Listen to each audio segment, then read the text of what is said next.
প্ৰশ্ন প্ৰাচীন অসমৰ প্ৰথম বংশ হিচাপে কাক জনা যায়? ক বৰ্মন বংশ, খ আহোম বংশ, গ বড়ো বংশ, খ ৰাভা বংশ।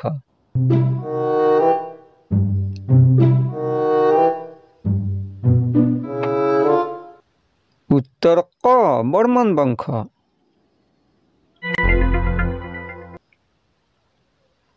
প্ৰশ্ন প্ৰাচীন অসমৰ প্ৰধান জাতি হিচাপে কাক জনা যায়? ক বড়োসকলক, খ ৰাভাসকলক, গ আহোমসকলক, খ বৰ্মনসকলক।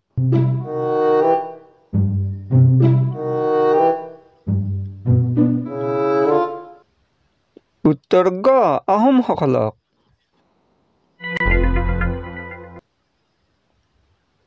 প্ৰশ্ন প্ৰাচীন অসমৰ ঐতিহাসিক চহৰ হিচাপে কোনখন চহৰক জনা যায়? ক তেজপুৰ, খ শিৱসাগৰ, গ যোৰহাট, খ লখিমপুৰ।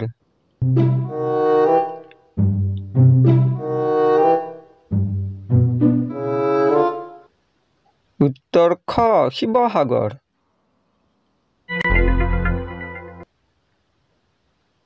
প্ৰশ্ন ঊষা অনিৰুদ্ধৰ কাহিনী বৰ্তমান অসমৰ কোনখন চহৰত প্ৰচলিত? ক গুৱাহাটী, খ হাজো, গ তেজপুৰ, খ শিৱসাগৰ।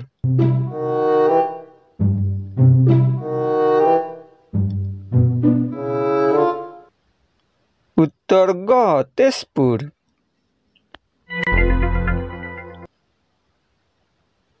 প্ৰশ্ন আহোমসকলৰ প্ৰথম ৰজাজনৰ নাম কি আছিল? ক নৰনাৰায়ণ, খ গদাধৰ সিংহ, গ ৰুদ্ৰসিংহ, খ চুকাফা।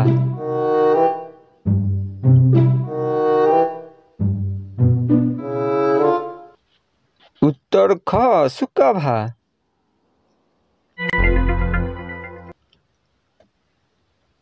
প্ৰশ্ন আহোমসকলে প্ৰথম ক'ত ৰাজধানী পাতিছিল? ক শিৱসাগৰত, খ যোৰহাটত, গ চৰাইদেউত, খ তেজপুৰত।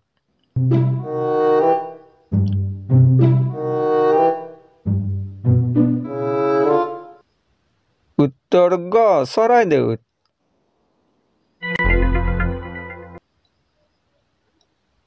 প্ৰশ্ন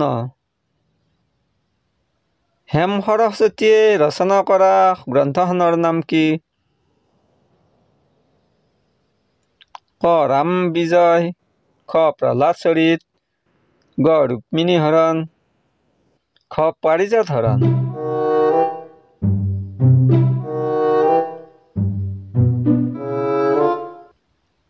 উত্তৰ খ প্ৰহ্লাদ চৰিত্ৰ।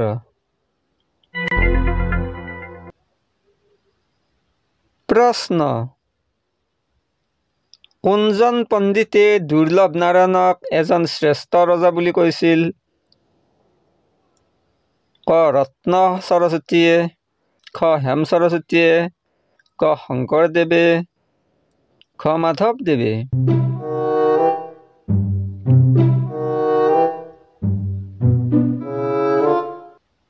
উত্তৰ ক ৰত্ন সৰস্বতীয়ে।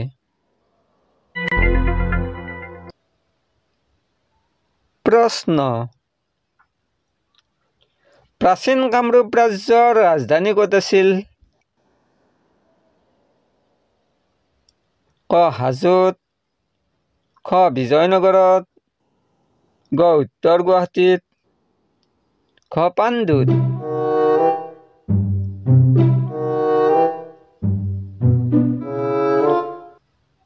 উত্তৰ গ উত্তৰ গুৱাহাটীত। প্ৰশ্ন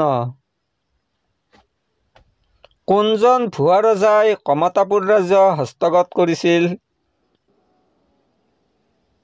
ক. দুৰ্লভ নাৰায়ণ, খ. নৰনাৰায়ণ, গ. চুকাফাই, খ. আৰিমত্ত।